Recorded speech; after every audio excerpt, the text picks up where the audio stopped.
when we're talking about that opener against Georgia, and how everything has been kind of building up to this moment. I know that Dabo has kind of reiterated the season is not defined by this one game and all of that. But it is an important game. I mean, it's always playing Georgia has always been an important game. So we're not going to do a full Georgia preview. That's going to be next week. So y'all make sure to tune in for that. But as far as the magnitude of what this game means for Clemson, not just from a wins and losses standpoint for this season, but for an overall program stature standpoint, how big is it? Because I'm of the opinion that this game is massive, not from a whether you win or lose, but whether you look like you belong on the same field. I think that's one of the telltale signs is if Clemson is competitive and looks like they belong, and they're not making the same mistakes that they were last year. If Georgia flat out beats them because they're more talented, that's life. That's just the reality of the situation. But if you're losing and you're getting blown out because you're fumbling on handoffs and you're not punching it in the red zone and you're turning the ball over, the same stuff that we saw last year, that obviously is not a very good sign and not a very good precursor for the rest of the year, as we saw, because the last couple of openers have kind of been precursors of things to come. So you guys kind of, correct me if I'm wrong, but I feel like this game is massive from a program stature and kind of just a feeling and, direction standpoint. I really like where you went there. It's not necessarily about winning the game. It's do you look like you belong? And that's where we're at in this program. While you were talking, I was like, hold on, I want to look at the line. I knew it was 14 points, but I was typing here to pull up the game info. Right now, Georgia is sitting at an 82% chance of winning this ball game. Now, I want you to think about that. That is how convinced a lot of people are that Georgia's going to dominate this game. And for me, looking at Clemson, obviously, I believe what Vince Lombardi said. If you show me a good loser, you've shown me a loser. I really believe that. I love that competitive edge. So, obviously I want Clemson to win this ball game. But if they come in there and they play like they belong, okay, all right, some things have been fixed. Okay? We have a full season ahead of us that we can look forward to. We have a very manageable schedule. NC State at home hasn't beat Clemson in Death Valley since 2002 when a guy named Phillip Rivers, and this was like 16 children ago with Phillip Rivers. You have him. Florida State, we do have to respect Florida State, but we know their quarterback very well, and we know what throws him. After that, you've got a couple of games you have to keep an eye on for a potential upset, but this schedule is extremely manageable. But what happens, like you said, if Clemson goes in there and they're playing football like the red hat ladies, they're fumbling the ball. There's miscommunication. Georgia has them running for their life on the offensive side of the ball, and we know the defense. You talked about the defense just a second ago.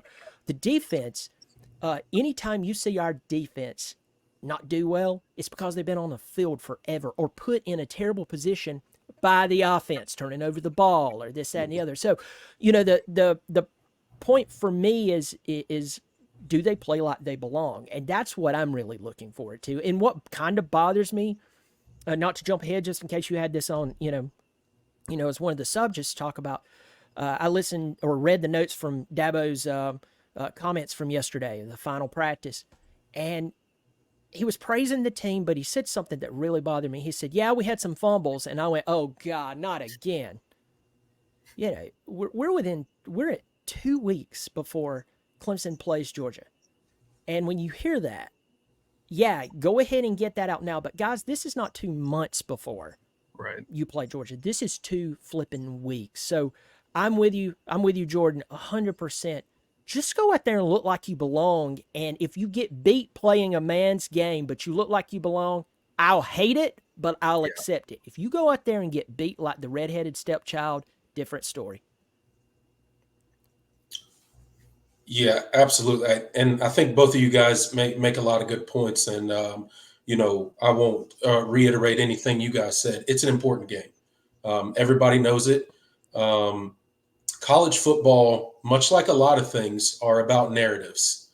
Right? And there's a certain narrative around the Clemson program right now. And the only way to start changing that narrative is to go out and win football games.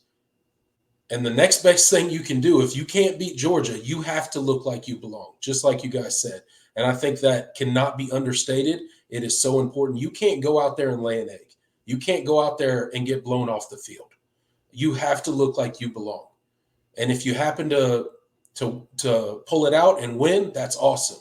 If you happen to come up just short, you can live with it. It's not fun. No one ever wants to lose a game. Especially to that team. Especially with Georgia. Especially with them pouting the record against us that they have. I'm so sick of hearing about it, but they got the bragging rights, right? They have dominated the series from a numbers standpoint. You definitely don't want to lose to that team. But the last thing you can afford to do with Clemson and where their program is currently right now in 2024, you can't afford to go out and lay an egg and get blown out and look like you don't belong. That's the one thing you can't do. BYOG or sell, I'm going to go – let's go game 1 of the college football season, at least for the Tigers, August 31st, 2024. We kick off against the Georgia Bulldogs. Clemson, BYOG or sell, Clemson will keep it within a touchdown or less against the Georgia Bulldogs. Damn. BYOG or sell. I'm gonna sell, but not by much. It's I don't want to give away my score prediction because we will get. I don't want to get into the specifics of it. I'm going to sell slightly, so I think that should tell people kind of how I'm feeling on this game. I think what the spread is, 14 or 13 and a half, whatever it is. I think Clemson can cover that, and I'm leaning towards them covering that. But within a touchdown, I think you need. I think we're going to have to see some things we just haven't seen. I think that's just the reality. Or either the defense has an incredible performance, and because that could happen too. But I'm leaning towards I'm leaning towards sell, but I think it's very possible. I think this team has a better shot than anybody is giving them credit for right now. But it's still a lofty, keeping it within a score because we just don't have the sample size or the data to say that, okay, the offense is definitely going to show up in this game. So, I'm sell, but slightly for me. Yeah, I agree with you. I would sell on that. I'm not there yet. And again, we'll talk more Georgia Clemson next week. Hey, stay tuned this next week. We got a very special guest coming on the show. Yes, we do. To preview the Georgia Clemson game. A pretty big Georgia YouTuber. Maybe I'll tell you by the end of the show. I don't know. We'll see. But again, I don't want to give away my score prediction or where I'm leaning as far as the outlook of the game. But I would go ahead and sell on less than a touchdown as of right now. Maybe my mind changes in a week. I don't know. We'll see. We'll see how I feel next week on the show. He says, how many yards does Muffin need for you to think we'd beat Georgia? Ooh, that's a good question. I think I don't want to go that far because I think that's unrealistic. Georgia, the way Georgia plays, they're not going to let you consistently just pound run it down your throat. Unless the offensive line has this massive improvement, I don't see a world where that happens. Yeah. I think he's got to go over 100. I think so. I think he's got to go north of 100. Yeah, just to keep that, because Georgia's the type of defense they're going to come after you, and like you said, they're going to try to take away that run. But you have, like, Clemson has to have success on the ground to keep Georgia honest. They can't just, like, the last thing you can do against a Georgia defense is become one-dimensional. They'll eat you alive. They'll absolutely eat you alive. I think one of the things I think you have to limit the losses, the tackles for loss. Like I think you can't let them get in the backfield because the way Georgia is going to play defense, they're going to limit. Like you're not going to get you're not going to get a ton of chunk runs, just pounding the rock, unless you really, because even though they don't even really load, they play with light boxes, but because they have so much speed and athleticism up front and in the linebacker position, like they really they force teams like it's like, okay, you're going to have to run it, but we're still good enough to stop you. And they're gonna.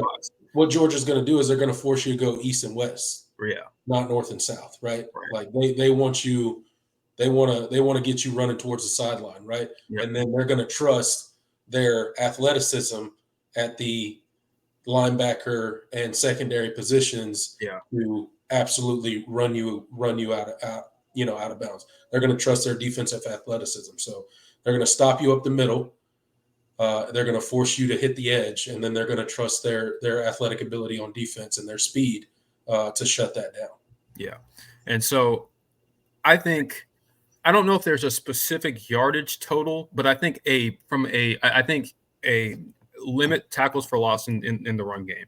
Yeah, like if you can't get 5 or 6, get 2 or 3, because I think even like getting to 2nd and 7 still forces Georgia to respect the possibility that you can run, that you're going to run.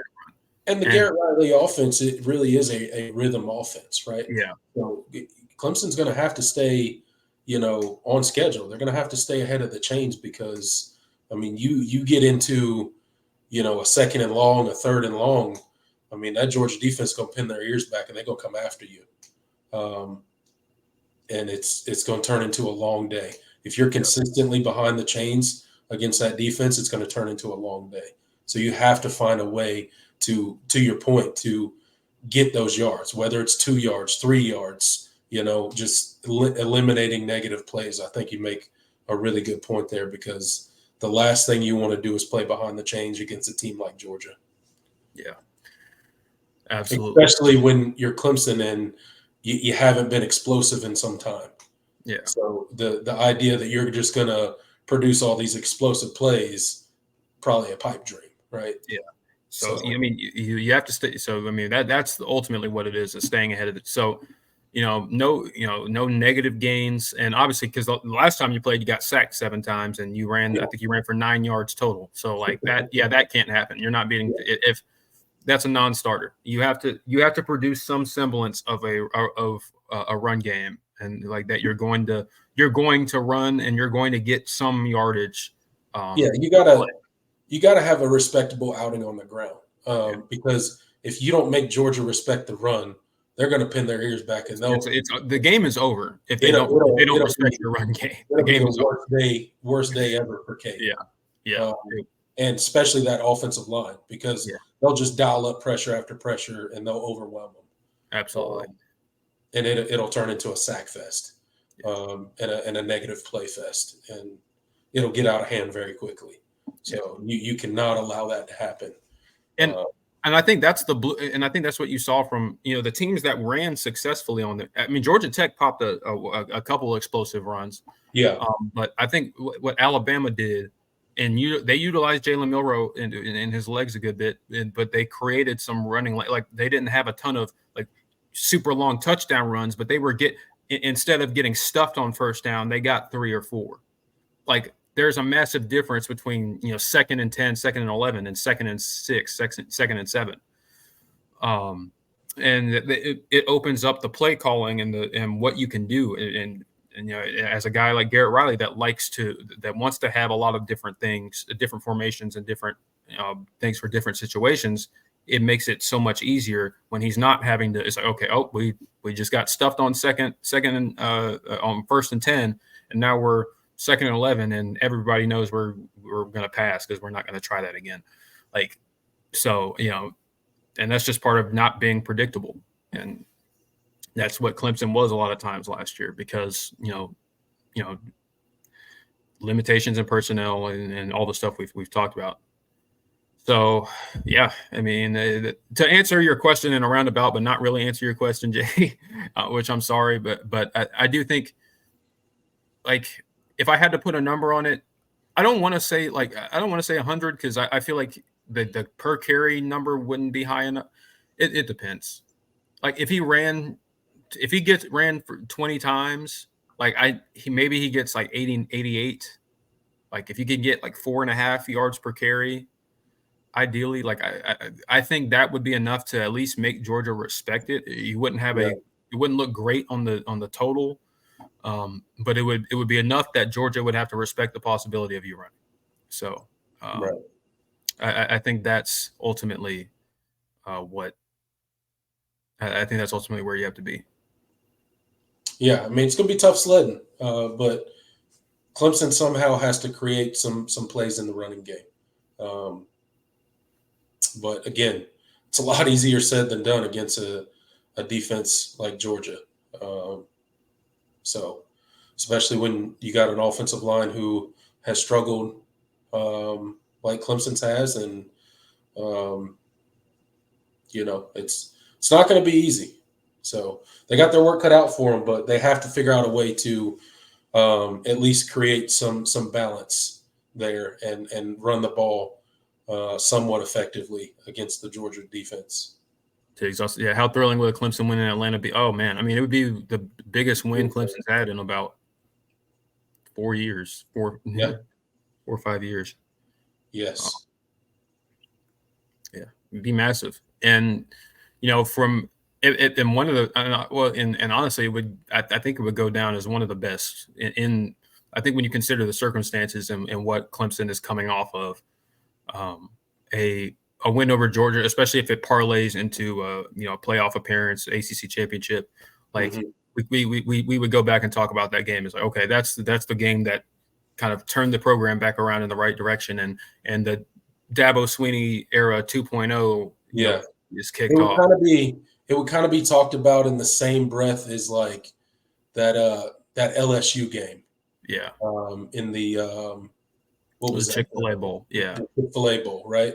The 4th and 16 and all the crazy stuff that happened and went into that win, and you look at that LSU win, and that really catapulted the Dabo Sweeney era, and really when Clemson kind of took that next step when it came to the progression of Clemson football. Or an even better comparison, like to make it a regular season game, it would be kind of maybe that 2011 Auburn game. The Auburn team didn't end up being that good, but they were the defending national champions. Like that was a turning point, huge game in the program. A game you were expected to lose, and you pulled it out. Yeah, I think that would be a good one. Or 2015 Notre Dame, 2013 Georgia was a massive win.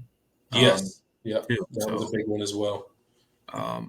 But yeah, I think it would have a chance to exceed like that was 2013. That was big. That was right after that LSU win, right?